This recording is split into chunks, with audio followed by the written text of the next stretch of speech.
Hello बच्चों, चलिए प्रश्न को पढ़ते हैं। श्वसन गुणांक के मान के अनुसार सही क्रम है। पहला विकल्प है ग्लूकोज सबसे अधिक, फिर वसा, फिर कार्बनिक अम्ल, उसके पश्चात सबसे कम ग्लूकोज, उससे अधिक वसा और सबसे अधिक कार्बनिक अम्ल। तीसरा है सबसे अधिक वसा, फिर ग्लूकोज और फिर कार्बनिक अम्ल, फिर सबसे कम वसा, फिर उसके बाद ग्लूकोज का उससे अधिक और कार्बनिक अम्ल का सबसे अधिक। तो चलिए बात करते हैं इस प्रश्न की मुख्य अवधारणा।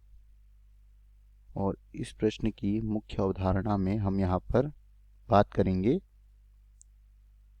श्वसन गुणांक के बारे में।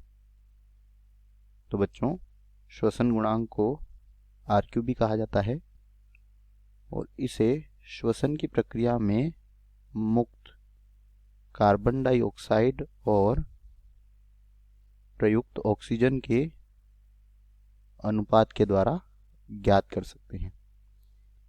यहाँ पर सबसे पहला ग्लूकोज का दिया गया है।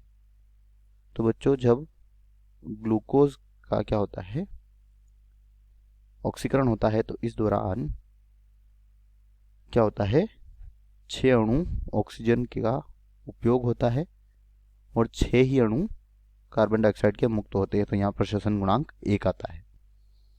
अब बात करते हैं हम दूसरा वसा के बारे में।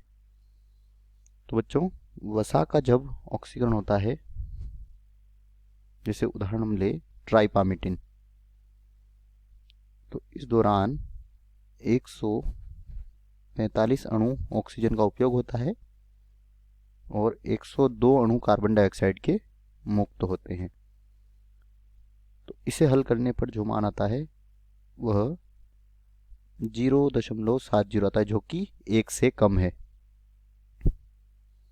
इसके बाद तीसरा कार्बनिक अम्ल, जैसे कि कार्बनिक अम्ल में हम यहाँ पर उदाहरण ले ऑक्जेलिक अम्ल का, या हम ले सकते हैं मैलिक अम्ल का।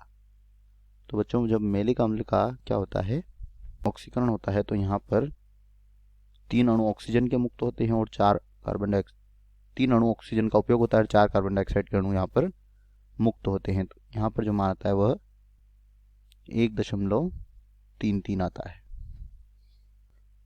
तो यहाँ पर सबसे अधिक जो है यह किसका है, कार्बनिक अम्ल का। सबसे अधिक किसका होगा, कार्बनिक अम्ल का। कार्बनिक अम्ल से कम होगा ग्लूकोज का